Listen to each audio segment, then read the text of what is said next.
Boa noite, ou bom dia, ou boa tarde. Não sei que horas que você vai estar assistindo este capítulo, né? Ou só ouvindo. Eu espero que só ouvindo, porque não basta, né, a minha voz, não precisa olhar o meu rosto.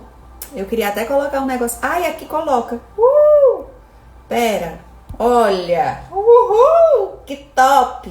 Agora sim, que eu fico pequena e o livro fica grande.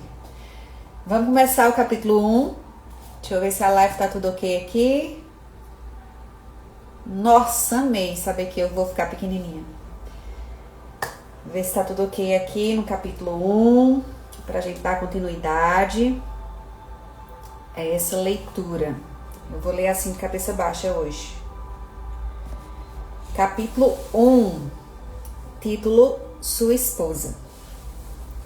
A parte difícil para a esposa que ora, além do sacrifício do tempo, é manter um coração puro. Ele deve estar limpo diante de Deus para que você possa ver os bons resultados. É por isso que antes de orar pelo marido, deve-se começar a orar pela esposa. Se você sentir ressentimento, ira, incapacidade de perdoar ou tiver uma atitude ímpia, mesmo que haja uma boa razão para isso, terá dificuldade em obter respostas à sua oração. Mas se puder entregar esses sentimentos a Deus com total sinceridade e depois passar a oração, não há nada que possa mudar mais radicalmente um casamento. Algumas vezes, as esposas sabotam suas próprias orações por não orar com um coração puro. Levei algum tempo para entender isso. Minha oração curta favorita. Eu gostaria de dizer que tenho orado regularmente por meu marido, desde o começo do nosso casamento até hoje, mas não fiz isso. Pelo menos como estou sugerindo neste livro. É claro que orei. As orações eram breves. Proteja-o, Senhor. Eram específicas, salve o nosso casamento. Mas geralmente fazia oração curta favorita. Uma pausa para a moto. Mas geralmente fazia minha oração curta favorita. Senhor, transforma. Quando nos casamos, eu era recém-convertida, saindo de uma vida de grande escravidão e erro, e tinha muito que aprender sobre o poder libertador e restaurador de Deus. Pensei que havia me casado com um homem praticamente perfeito,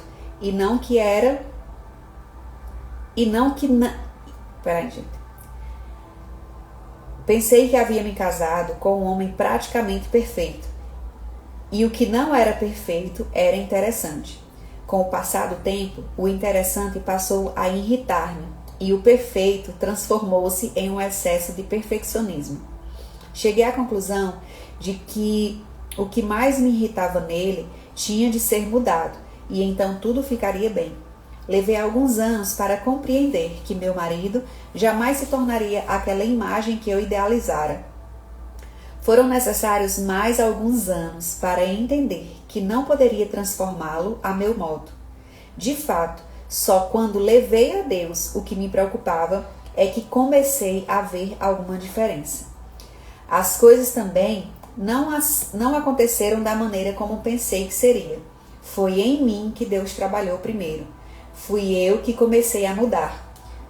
Meu coração tinha de ser abrandado, humilhado, moldado, quebrantado e reconstruído antes que Deus sequer começasse a trabalhar em meu marido. Tive de aprender a ver as coisas segundo a perspectiva de Deus e não como eu pensava que deveria ser. Aos poucos, compreendi que é impossível entregar-se à oração por seu marido sem primeiro examinar o seu próprio coração. Eu não poderia ir a Deus e esperar respostas à oração se abrigava em meu íntimo indisposição para perdoar, amargura ou ressentimento. Não podia fazer minha oração curta favorita sem conhecer no mais profundo da minha alma que tinha de fazer primeiro a oração curta favorita de Deus. Senhor, transforma-me. Quem? Eu? Mudar? Não diga que não a avisei. Quando orar pelo seu marido, em especial com a esperança de mudá-lo, é claro que você poderá esperar algumas transformações. Mas as primeiras mudanças não serão nele, serão em você. Se isso a deixar tão zangada quanto eu fiquei, você dirá: espere um pouco, não sou eu quem precisa mudar nessa casa. Mas Deus vê coisas que nós não vemos. Ele sabe onde há espaço para melhorar. Ele não precisa procurar muito para descobrir em nós atitudes e hábitos que estão em desacordo com a sua perfeita vontade. Ele exige que não pequemos em nossos corações. Ele exige que não pequemos em nosso coração, porque o pecado nos afasta de Deus e impede que nossas orações sejam respondidas.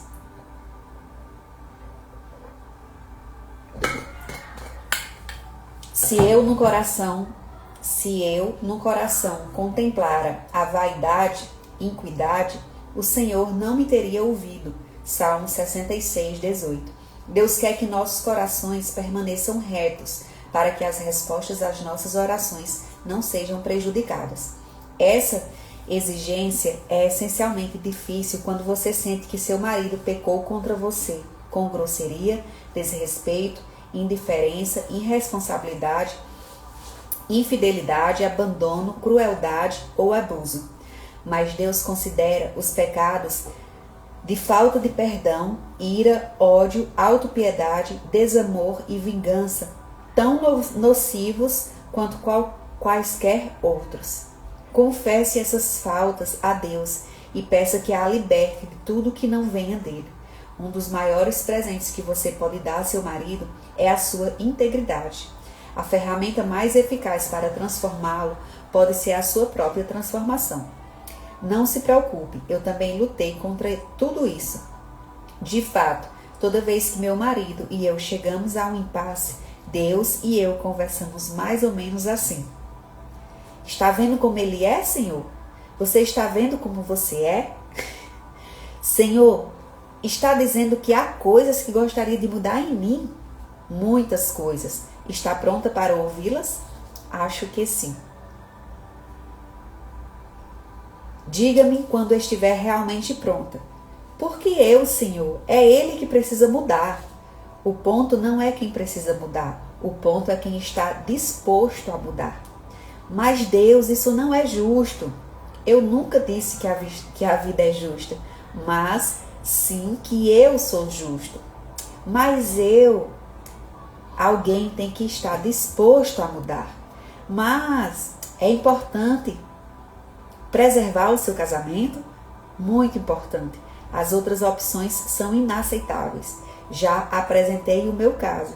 Vamos começar mudando você. Ajuda-me a tomar a atitude certa sobre isso, Senhor. Isso cabe a você. Tenho de orar por meu marido, mesmo que ele não esteja orando por mim? É isso mesmo. Mas isso não é... Está bem, eu me lembro. A vida não é justa, o Senhor é justo. Desisto, pode continuar. Oh, isso vai doer. Dói mesmo. Mudar, não acredito que esteja dizendo isso. Suspiro fundo. Pode transformar-me, Senhor. Doloroso? Sim. Morrer para si mesmo é sempre dolorido, especialmente quando você está convencida de que a outra pessoa precisa de mais mudanças do que você. Mas esse tipo de sofrimento leva à vida.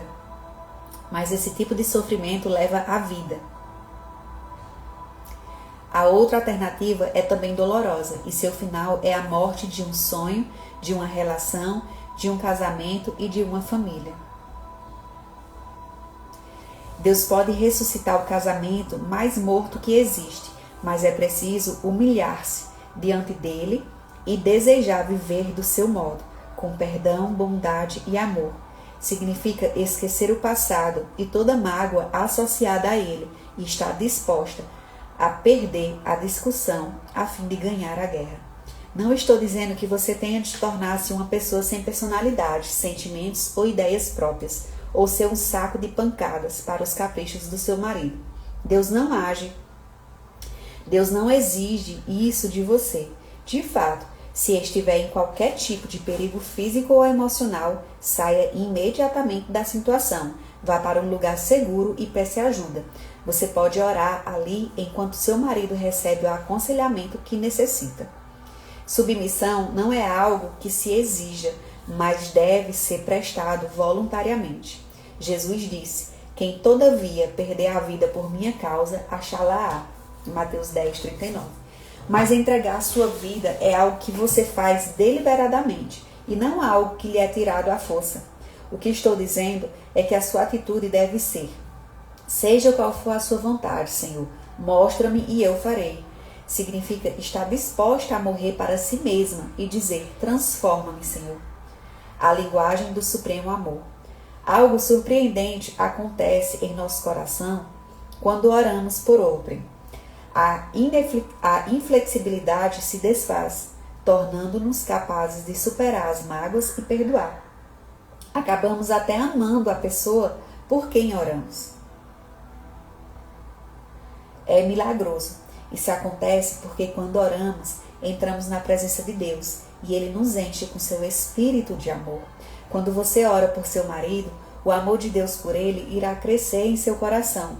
Você irá descobrir também o amor por você crescendo no coração dele, sem que ele saiba sequer que você está orando a seu favor. É por isso que a oração é a linguagem suprema do amor. Ela consegue comunicar-se de uma forma como nós não conseguíamos ou conseguiríamos. Já vi mulheres que não sentiam mais amor pelo marido descobrirem que esses sentimentos vieram com o tempo, à medida que oravam. Algumas vezes elas se sentiam diferentes logo depois da primeira oração sincera. Falar com Deus sobre o seu marido é um ato de amor. A oração dá lugar ao amor, que gera mais oração, que por sua vez dá lugar a mais amor.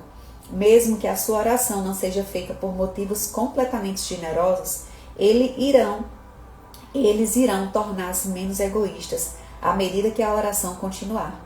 Você irá perceber que está sendo mais amorosa em suas reações. Notará que problemas que antes provocavam conflitos entre ambos deixarão de ocorrer. Vocês chegarão a acordos mútuos sem discutir. Esta unidade é vital. Quando não estamos unidos, tudo desmorona. Jesus disse: todo reino dividido contra si mesmo ficará deserto, e toda cidade ou casa dividida contra si mesma não subsistirá. Mateus 12:25.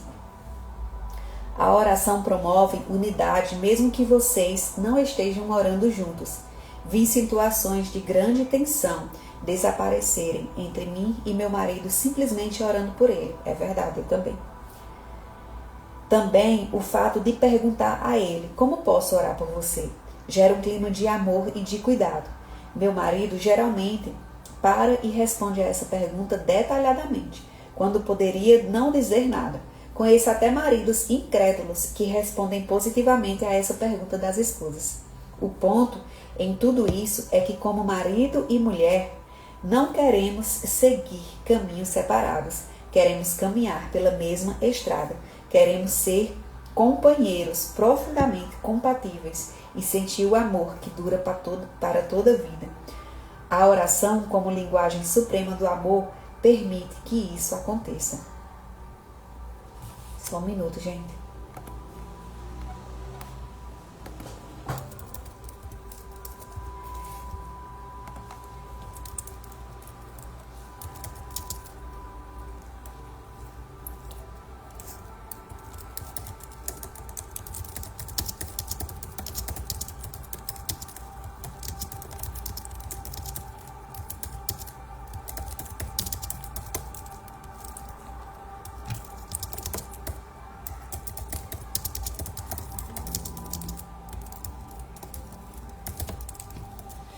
Voltando. Eu nem sequer gosto dele. Como posso orar por ele? Você já ficou com tanta raiva de seu marido que a última coisa que queria era orar por ele? Eu já fiquei. É difícil orar por alguém quando você está zangada ou ele a magoou, mas é exatamente isso que Deus quer que façamos. Se Ele nos pede para orar pelos nossos inimigos, quanto mais deveríamos estar orando pela pessoa com quem nos tornamos uma e devemos amar.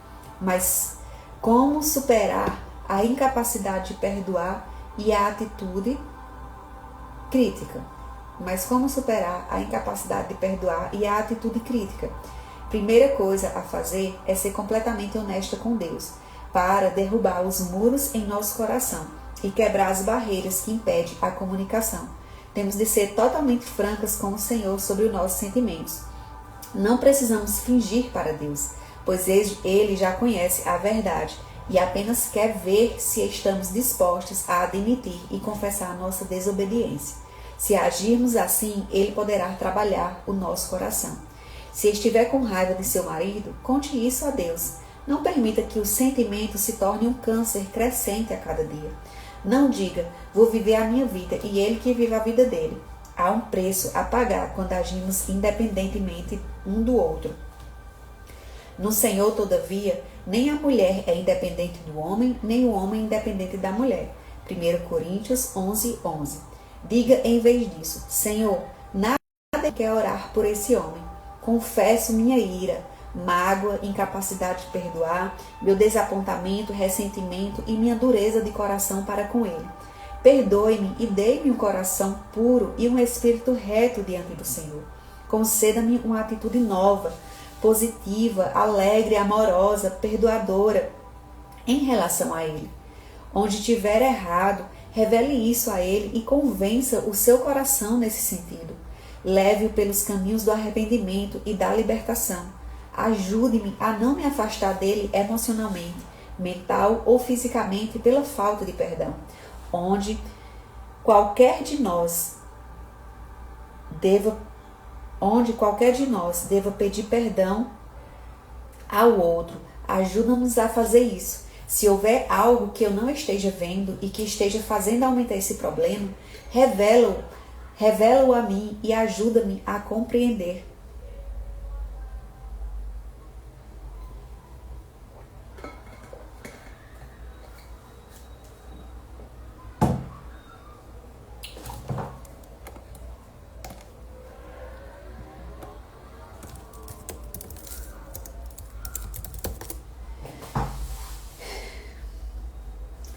Remova qualquer motivo de mal entendido que tenha gerado incompreensão ou falta de comunicação. Se houver um comportamento que deva mudar em qualquer de nós, oro para que o Senhor permita que essa mudança ocorra. Por mais que deseje manter a minha ira contra ele, por achar que é justificada, quero fazer a sua vontade.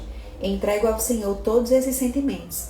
Dei-me uma sensação de amor renovado por meu marido e as palavras para resolver essa situação. Se você se achar capaz, tente essa pequena experiência e veja o que acontece. Ore todos os dias por seu marido durante um mês, baseando-se a cada dia em um dos 31 motivos, nos 31 capítulos desse livro. Peça a Deus para derramar as suas bênçãos sobre ele e encher vocês dois com o seu amor. Observe se o seu coração não se abranda em relação a ele. Note se a atitude dele também não muda. Observe se o relacionamento de vocês não está melhor. Se tiver dificuldade em assumir esse tipo de compromisso em oração, pense no assunto sobre a perspectiva do Senhor. Vê seu marido através dos olhos de Deus, não apenas como seu marido, mas como filho de Deus, um filho a quem o Senhor ama. Pode ser uma grande revelação. Se alguém telefonasse e lhe pedisse para orar pelo seu filho, você faria isso, não é? Pois então, Deus está pedindo. Cale-se e ore. A Bíblia diz que há tempo para tudo, e isso nunca é mais verdadeiro do que no casamento, especialmente quando se trata do que dizemos. Há tempo de falar, há tempo para falar e tempo para ficar calada. E feliz é o homem cuja esposa pode discernir entre essas duas coisas. Quem quer que esteja casado há algum tempo, sabe que há coisas que seria melhor não dizer. A esposa tem a capacidade de magoar o marido, mais do que qualquer outra pessoa. E ele pode fazer o mesmo com ela. Não importa a quantidade de desculpas, as palavras não podem ser apagadas. Elas só podem ser perdoadas. E isso nem sempre é fácil. Algumas vezes, qualquer coisa que digamos só irá prejudicar o andamento daquilo que Deus quer fazer. Portanto, é melhor calar-se e orar. Quando Michael e eu nos casamos, eu não falava muito, mesmo se sentisse algo que estava errado. Depois que nosso primeiro filho nasceu, comecei a exteriorizar meus pensamentos. Porém, quanto mais eu manifestava minhas objeções e opiniões, mais ele resistia e mais brigávamos. Tudo que eu dizia não levava a nada com respeito às minhas intenções, como tinha o efeito oposto. Levei anos para aprender que milhares de mulheres aprenderam no correr dos séculos. Implicar não adianta, criticar não adianta. Algumas vezes só falar também não adianta. Descobri que a oração é a única coisa que sempre funciona.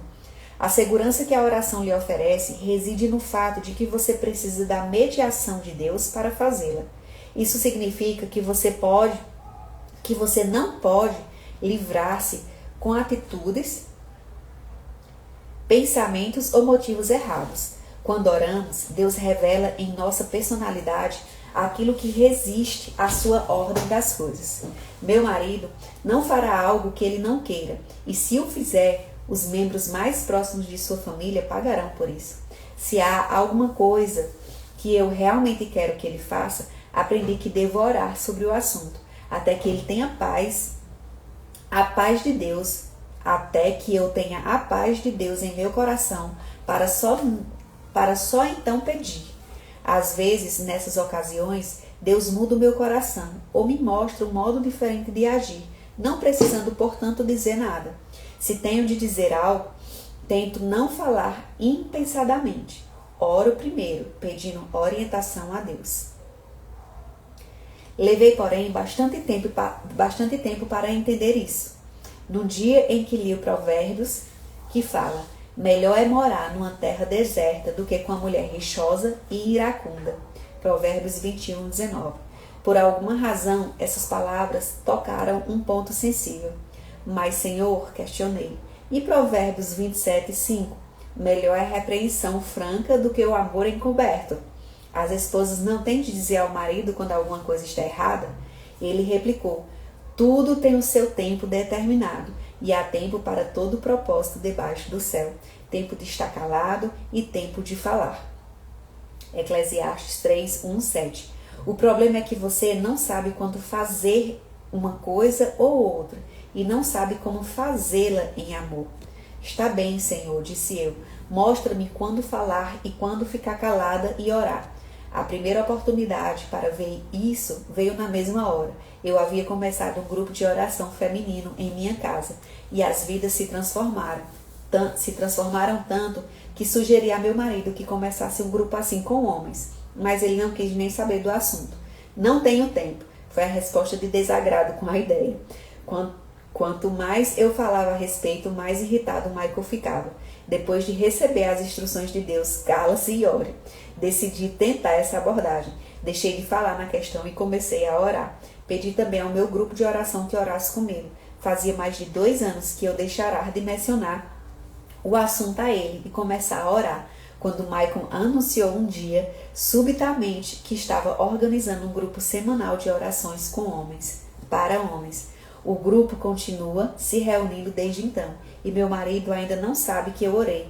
Embora tenha levado mais tempo do que eu queria, o fato aconteceu. E houve paz na esfera, o que não haveria ocorrido se não tivesse ficado calada. Na Bíblia, a rainha Esther orou, jejuou e buscou o tempo de Deus antes de aproximar-se do marido. o rei para tratar de um assunto muito sério. Ela não entrou correndo e gritou: seus amigos marginais vão acabar com a nossa vida. Em vez disso, ela orou primeiro e cuidou do marido com amor, enquanto Deus preparava o coração dele. O Senhor sempre nos dará as palavras para dizer e nos mostrará quando dizê-las se pedirmos isso a Ele. O momento oportuno é tudo. Conheci pessoas que usam a desculpa de serem sinceras para destruir outros com suas palavras. A Bíblia diz: o insensato expande toda a sua ira, mas o sábio afinal la reprime. Provérbios 29:11. Em outras palavras, é insensato manifestar todo tipo de ideia e sentimentos. Ser sincera não significa que você tem de ser completamente franca em todos os seus comentários. Isso magoa as pessoas, embora a franqueza seja um requisito para o casamento bem-sucedido. Dizer ao seu marido tudo o que há de errado com ele não é recomendável, pois isso provavelmente não corresponderá a toda a verdade. A verdade total é que aquela vista da perspectiva de Deus, e ele, sem dúvida, não tem o mesmo problema que você tem com alguns atos do seu marido. Nosso objetivo não deve ser obrigar nosso marido a fazer o que nós queremos, mas sim entregá-lo a Deus para que ele o leve a agir de acordo com como o Senhor quer. Tenha cuidado para distinguir a diferença entre o que é verdadeiramente certo e errado. Se o problema não se encaixar de modo claro numa dessas categorias, mantenha as opiniões pessoais para si mesmo, ou ore sobre elas, e depois, conforme o Senhor a guiar, discuta calmamente.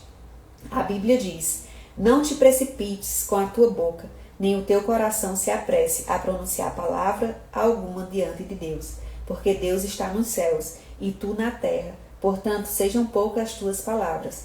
Eclesiastes 5:2.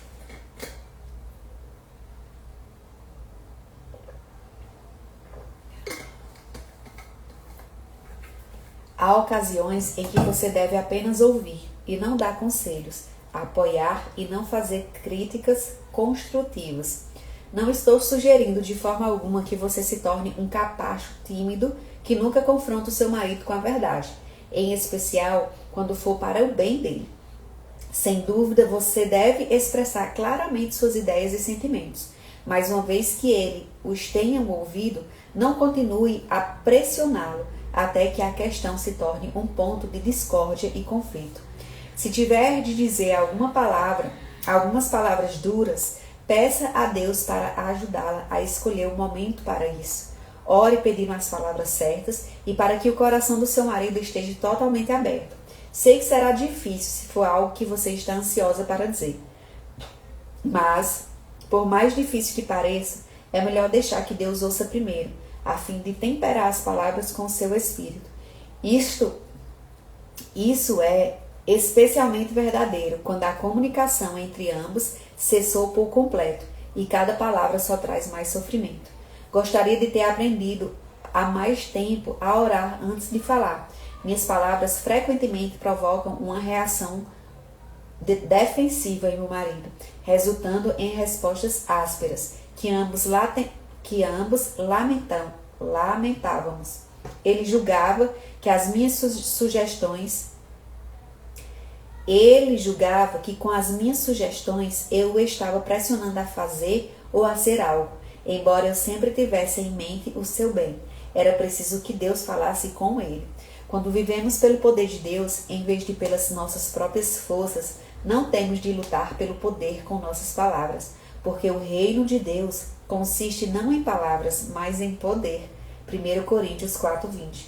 Não são as palavras que dizemos que fazem diferença, mas o poder de Deus que as acompanha.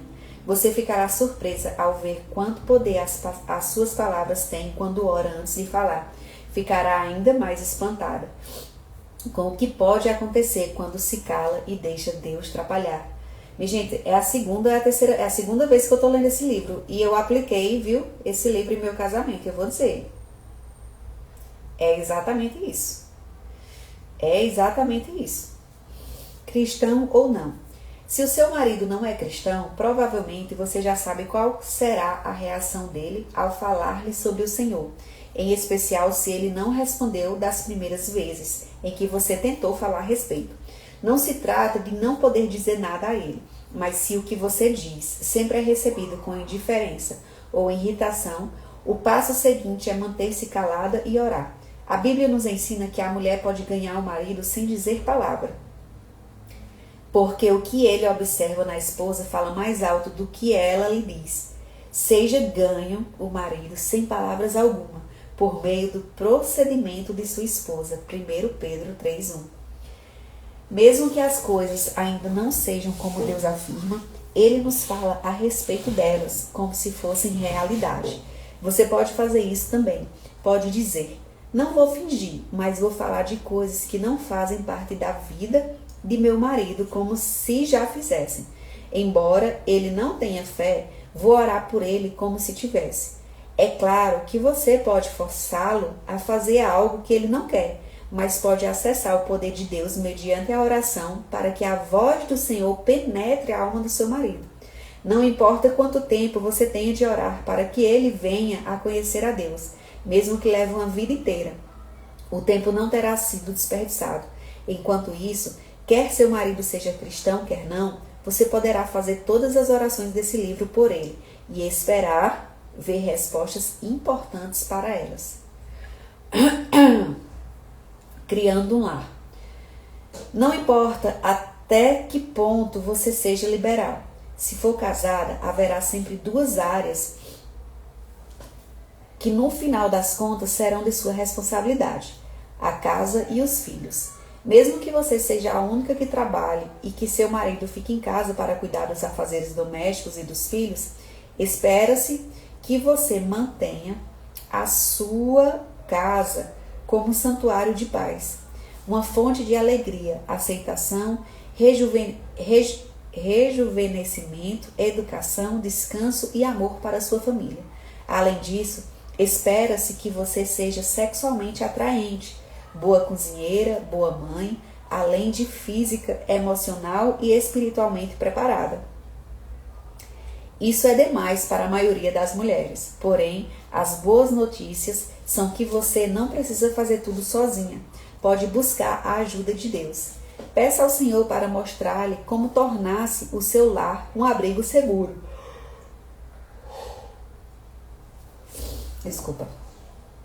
Que proteja sua família, um lugar onde existe criatividade e comunicação contínuas. Peça a Deus para ajudá-la a manter a casa limpa, a roupa lavada, a cozinha em ordem, a despensa e a geladeira cheias e as camas arrumadas. Trata-se de coisas básicas pelas quais o homem talvez não elogie a esposa todos os dias, ou nunca, mas ele notará se não forem feitas. Meu marido pode não abrir o armário para procurar uma lâmpada ou uma pilha durante meses, mas quando faz isso, quer que elas estejam lá. Ele também não quer sair tarde do trabalho e, ao chegar em casa certa noite, descobrir que não há pão para um sanduíche. Faço o máximo para que essas coisas não faltem. Peço a Deus que me ajude a manter uma casa que leve meu marido a ter prazer em voltar para ela e convidar os amigos. Não é necessário possuir mobílias caras ou contratar um decorador para fazer tudo. Minha primeira casa era pequena e a mobília de segunda mão. Pintei-a inteirinha com a ajuda de uma amiga e a tornei aconchegante. Isso só exige um pouco de bom senso e cuidado. Parte de tornar a casa um lar é permitir que o seu marido seja o cabeça, para que você possa ser o coração. Tentar ser ambas as coisas é demais. Deus colocou o marido como cabeça da família, quer ele mereça ou não, quer ele desempenhe essa função adequadamente ou não. Essa é a ordem de Deus para as coisas. Isso não significa que uma posição é mais importante do que a outra. Elas andam juntas. Se o seu marido deve ser o cabeça da casa, você tem que permitir-lhe a liderança. Se você deve ser o coração do lar, terá de dar os passos necessários para isso, ainda que você contribua de modo relevante para o sustento financeiro. Tentar inverter essa ordem dá lugar a um constante conflito. Não estou querendo dizer que a mulher não pode trabalhar e que o marido não pode cuidar da casa. As atitudes do coração e da cabeça é que fazem a diferença. Houve semanas, enquanto eu terminava um livro, em que meu marido tomou conta das crianças e da casa para que eu pudesse cumprir os prazos. Isso nunca depreciou a sua autoridade ou me fez usurpar a sua posição. Foi algo que ele fez por mim. Houve ocasiões em que ele precisou que eu trabalhasse para que ele pudesse descansar. Fiz isso por ele. Trata-se de um equilíbrio delicado para a maioria das pessoas. E, portanto, é melhor orar para que a integridade das duas posições no lar, cabeça e coração, não fique comprometidas. Manter a ordem na casa não significa que ela tem de ser perfeita, mas não deve ficar fora de controle. Se você estiver trabalhando tanto quanto ele para o sustento da casa, as responsabilidades domésticas devem ser compartilhadas. Se ele não quiser compartilhá-las, gastar uma certa quantia em dinheiro para que alguém ajude vocês algumas horas por semana é mais barato do que um divórcio, um terapeuta ou um médico ou um funeral. Peça a Deus que Ele mostre o que fazer nesse caso. Tudo o que eu disse sobre o lar se aplica também ao seu corpo, alma e espírito. Algum esforço deve ser feito para mantê-los. Ouvi certa vez um programa de rádio em que uma mulher telefonou para queixar-se a um psicólogo que o seu marido lhe dissera que não era mais atraente. O psicólogo respondeu: "O que você está fazendo para ser atraente?" A mulher não teve resposta. O ponto é esse: ser atraente não acontece por si só. Até as mulheres mais deslumbrantes do mundo fazem muito para manter sua aparência sempre atraente. A rainha Esther era uma das mulheres mais belas em seu país e mesmo assim ela passou 1 ano se embelezando antes de encontrar o rei. Temos de perguntar a nós próprias a mesma coisa. O que estou fazendo para se tornar atraente para meu marido? Estou sempre limpa e cheirosa? Faço exercícios com frequência para manter meu corpo interna e extremamente sadio? Procuro preservar minhas forças e vitalidade com uma dieta sadia? Minhas roupas são atraentes? E mais importante que tudo, passo tempo a sós com Deus todos os dias? Garanto que quanto mais tempo você passar com o Senhor, mais radiante se tornará.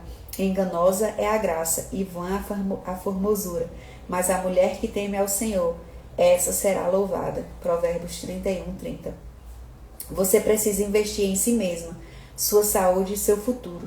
É egoísmo não fazer isso. Ore a Deus para mostrar-lhe os primeiros passos e depois capacitá-la a dá-los. Convide o Espírito Santo para habitar no seu coração e no seu lar, libertando-se das expectativas. Estávamos há pouco dia, meu marido no escritório e pediu que preparasse um prato especial de frango para o jantar. Fui ao supermercado, comprei os ingredientes, preparei o prato e quando ele chegou em casa, foi entrando e dizendo: "Não estou com vontade de comer frango hoje, prefiro carne." Não é preciso dizer o que me passou pela mente, porque tenho a certeza de que você já sabe. Esse não foi um incidente isolado, outros aconteceram com frequência. Não posso enumerar as vezes em que Michael prometeu estar em casa para o jantar e 10 minutos depois de o jantar estar pronto, telefonou para dizer que ia trabalhar até tarde e comeria com os colegas. Aprendi finalmente que não adiantava ficar zangada, magoada ou ressentida. Isso só piorava as coisas. Ele se colocava na defensiva por pensar que eu não entendia sua situação. Compreendi que era mais saudável para nós dois se eu deixasse de lado minhas expectativas. Aprendi a partir de então, preparava as refeições apenas para mim e as crianças. Se Michael pudesse juntar-se a nós, era uma surpresa agradável.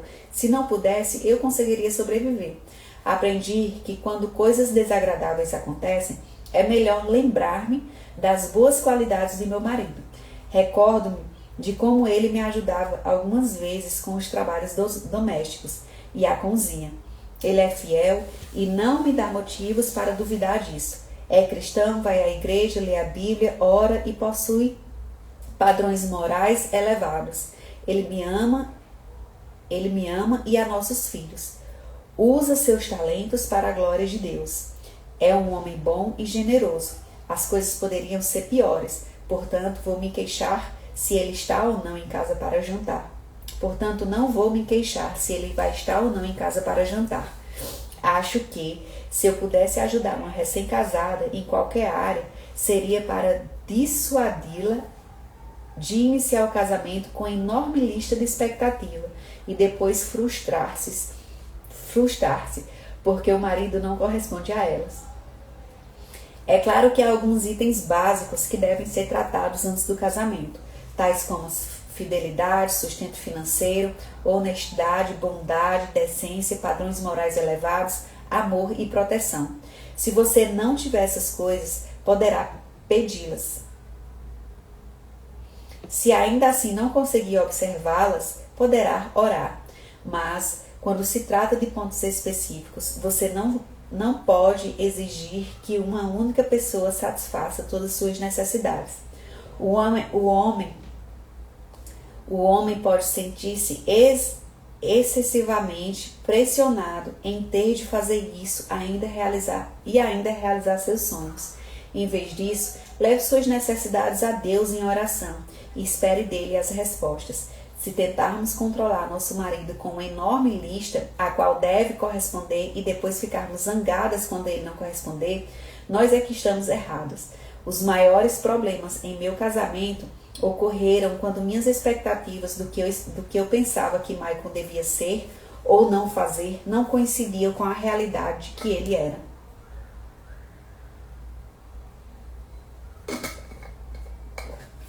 Livre-se do maior número possível de expectativas. As mudanças que você gostaria que ocorressem em seu marido, ou que ele tenta fazer em si mesmo para agradar você, estão condenados ao fracasso e terão desapontamentos para ambos. Em vez disso, peça a Deus para fazer quaisquer mudanças necessárias. Ele fará um trabalho muito melhor, porque tudo quanto Deus faz durará eternamente. Nada se lhe pode acrescentar e nada lhe tirar. Eclesiastes 3,14.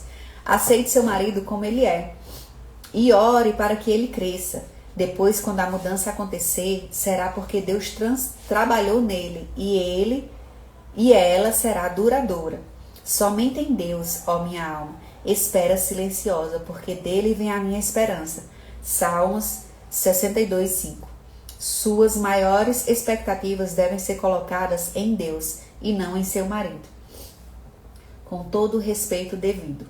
É interessante que Deus exija que o marido ame a esposa, mas exige-se que a esposa tenha respeito pelo marido. Não bastante vós, cada um de si também ame a própria esposa como a si mesmo, e a esposa respeito ao marido. Efésios 5:33. Suponho que mulher alguma iria casar-se com um homem a quem não amasse. Mas é comum que a mulher perca o respeito pelo marido depois de estarem casados há algum tempo. A perda do respeito parece preceder a perda do amor, e é mais triste para o homem do que pensamos. As consequências podem ser muito sérias. A mulher do rei Davi, Mical, viu seu marido dançando de alegria perante o Senhor na frente do povo, sem as suas vestes reais e só com roupas de baixo, quando a arca da aliança estava entrando na cidade. Mical não só não participou da alegria dele, como também desprezou. 2 Samuel 6,16. Ela criticou o marido em vez de compreender a situação sobre a perspectiva de Deus. Mical pagou caro pela sua falta de respeito. O juízo de Deus fez com que não pudesse ter filhos. Creio que não só trazemos infelicidade para o nosso casamento e nosso marido quando não o respeitamos, como isso também fecha a porta para uma nova vida em nós. Em outro exemplo, a rainha Vasti se recusou a apresentar-se ao rei quando ele a chamou. O rei estava dando uma festa para seus amigos. Ele se sentia alegre e queria exibir sua linda esposa. Tudo o que lhe pediu foi o que pusesse roupas reais, colocasse a coroa de rainha e fizesse uma aparição real para os convidados. Ela recusou-se, sabendo muito bem que isso seria humilhante para ele. Porém, a rainha Vasti recusou vir por intermédio dos eunucos, segundo a palavra do rei, pelo que o rei muito se enfureceu e se inflamou de ira. Qual é o livro que está isso aqui, meu Deus? É Esté 1:12. O resultado foi que Vasti perdeu a sua posição de rainha. Ela não só fez um mal ao marido, o rei, mas também ao povo. A não ser que a mulher queira perder a sua posição como rainha do coração do marido e magoar, além disso, a família e amigos, ela não deve humilhar o esposo, por mais que pense que ele mereça. O preço é alto demais. Se isso já lhe aconteceu e você está ciente de haver desrespeitado o seu marido, confesse isso a Deus nesse momento. Diga: Senhor, confesso que não estimo meu marido da maneira como sua palavra diz que devo. Há um muro em meu coração, que sei que foi levantado para proteger-me contra a possibilidade de ser magoado, mas estou pronta a derrubá-lo para que meu coração possa curar-se. Confesso as vezes que mostrei desrespeito por ele. Confesso diante do Senhor o pecado expresso em minha atitude e palavras desrespeitosas. Mostra-me como desmanchar essa barreira sobre as minhas emoções, a qual me impede de ter o amor incondicional que o Senhor quer que eu tenha. Quebre o muro endurecido ao redor do meu coração e mostra-me como respeitar meu marido conforme a sua vontade. Dê-me o verdadeiro amor por ele, Deus, e ajude-me a vê-lo da maneira como o Senhor vê. Orar desse modo lhe permitirá ver o potencial do seu marido para a grandeza e não para suas falhas. A oração a capacitará a dizer algo positivo que irá animar, edificar, dar vida e renovar seu casamento. O amor diminui se nós fixarmos nos aspectos negativos. O amor cresce se enfocamos os positivos. Quando você olhar o seu marido por meio do coração de Deus, poderá enxergar com outros olhos. Haverá momentos em que você não conseguirá saber de onde o seu marido vem, o que ele está sentindo e por que está fazendo as coisas que faz, a não ser que tenha o discernimento de Deus. Peça ao Senhor que o dê a você. Quando estiver orando por si mesma, a esposa dele, lembre-se do modelo da esposa virtuosa da Bíblia. Quando estiver orando por si mesma, a esposa dele, lembre-se do modelo da esposa virtuosa da Bíblia. A passagem diz que ela cuida da sua casa e faz isso muito bem. Sabe como comprar e vender e faz bons investimentos. Mantém-se saudável e forte e se veste de maneira atraente. Trabalha com diligência e possui habilidades lucrativas. É generosa e se prepara conscientemente para o futuro. Contribui para a boa reputação do marido. É forte, íntegra, honrada e não teme envelhecer. Fala com sabedoria e bondade. Não permanece ociosa, mas observa cuidadosamente o que se passa em sua casa. Seus filhos e o marido a louvam. Ela não confia na beleza exterior, mas sabe que o temor do Senhor é o seu maior atrativo.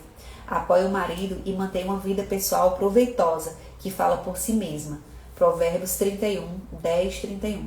Essa é uma mulher surpreendente, o tipo de mulher que só podemos tornar-nos mediante a capacitação de Deus e nossa rendição a Ele. O resultado é que ela é uma mulher cujo marido confia nela, porque ele faz bem e não mal todos os dias de sua vida. Creio que o bem mais importante que a mulher pode fazer para o marido é orar. Você me acompanha? Oração. Vamos orar para o nosso marido. Oração. Senhor, ajuda-me a ser uma boa esposa. Compreendo muito Compreendo muito bem que não conseguirei isso sem a sua ajuda. Tome o meu egoísmo, impaciência e irritação e transforma-o em bondade, longanimidade e disposição para suportar tudo. Tome meus velhos hábitos emocionais, mentalidade, reações automáticas, suposições rudes e posição autoprotetora e torne-me paciente, bondosa, fiel, gentil e autocontroladora. Tome a dureza do meu coração e derrube os muros com o seu áride da revelação. Dei-me um novo coração e trabalhe em mim o seu amor, paz e alegria. Gálatas 5, 22 e 23. Não posso ser mais do que sou nesse momento. Só o Senhor pode transformar-me. Mostre-me onde há pecado em meu coração, especialmente com relação ao meu marido. Confesso as vezes em que mostrei falta de amor. Fui crítica, zanguei-me, ressenti-me, fui desrespeitosa ou não pude perdoá-lo. Ajuda-me a livrar-me de qualquer mágoa, ira ou desapontamento que possa sentir e perdoá-lo como o Senhor faz, total e completamente sem ressentimento. Faça de mim um instrumento de reconciliação, paz e cura nesse casamento. Capacite-nos a nos comunicar e livre-nos da separação que leva ao divórcio. Faça de mim a ajudadora, companheira, defensora, amiga e o apoio do meu marido. Ajude-me a criar um lugar tranquilo, repousante e seguro para o qual ele possa retornar ao fim do dia. Ensine-me a cuidar de mim mesma e a permanecer atraente para ele. Faça com que eu cresça e me torne uma mulher criativa e confiante, rica de mente, alma e espírito. Faça de mim o tipo de mulher do qual ele possa orgulhar-se como esposa. Coloco todas as minhas expectativas na sua cruz. Liberto meu marido do fardo de satisfazer-me em áreas que eu devo esperar isso do Senhor. Ajuda-me a aceitá-lo como ele é e não procurar mudá-lo.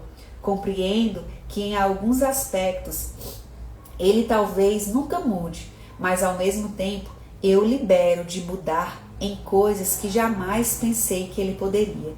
Deixo quaisquer mudanças que precisem ser feitas nas mãos do Senhor, aceitando plenamente que nenhum de nós dois é perfeito e jamais será.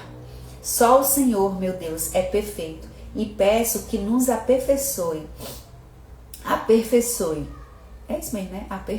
Aperfeiçoe. Ensina-me a orar por meu marido e a fazer das minhas orações uma verdadeira linguagem de amor, onde o amor morreu. Renove o Senhor. Mostre-me como é de fato o verdadeiro amor e como compartilhá-lo com meu marido. Traga unidade entre nós, para que possamos concordar em tudo, assim como fala em Amós 3:3. Que o Deus da paciência, do consolo, nos conceda ter o mesmo sentimento de um para com o outro, segundo Cristo Jesus, assim como diz em Romanos 15:5. Faça de nós uma equipe, trabalhando juntos, ignorando as falhas e fraquezas mútuas, para o bem maior do casamento, e não seguindo vidas separadas, competitivas ou independentes.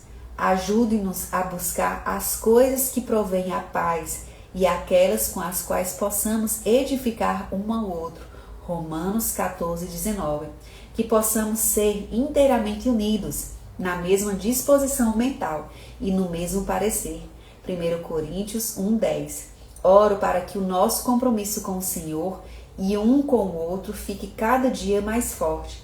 Capacite-o para ser o chefe da casa como o Senhor o fez para ser, e mostre-me como apoiá-lo e respeitá-lo enquanto ele procura desempenhar essa posição de liderança. Ajude-me a compreender os meus sonhos e ver as coisas da perspectiva dele. Revele-me o que ele quer e o que precisa, e mostre-me os problemas em potencial antes de ocorrerem. Sopre a sua vida, ó Deus, nesse casamento. Faça de mim uma nova pessoa, Senhor. Dê-me uma nova perspectiva, um ponto de vista positivo e uma relação renovada com o homem que o Senhor me deu. Ajude-me a vê-lo com novos olhos, nova apreciação, novo amor, nova compaixão e nova aceitação. Dê a meu marido uma nova mulher e que seja eu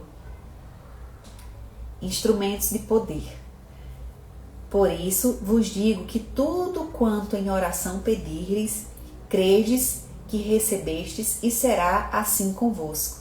E que quando estiverstes orando, se tendes alguma coisa contra alguém, perdoai, para que vosso Pai Celestes vos perdoe as vossas ofensas. Marcos 11, 24, 25. Antes, sede uns para com os outros benignos, compassivos, perdoando-os uns aos outros, como também Deus em Cristo vos perdoou. Efésios 4, 32. Pedi e dai-se-vos-á, buscai e achareis, batei e abri-se-vos-ás, pois todo o que pede recebe, o que busca encontra, e a quem bate abre-se-lhe-á. Mateus 7, 7, 8. Com a sabedoria edifica-se a casa, e com a inteligência ela se firma. Pelo conhecimento se encherão as câmaras de toda sorte de bens preciosos e deleitáveis. Provérbios 24, 3, 4. E não nos cansemos de fazer o bem, porque o seu tempo ceifaremos, senão desfaleceremos. Gálatas 6, 9. Eita, menino, que agora nós terminamos o capítulo 1, orando por quem? Por nós mesmas. E o próximo capítulo a gente vai orar pelo seu trabalho. Mas é só amanhã, né? Porque por hoje já deu. Deus abençoe vocês e vamos juntas nessa.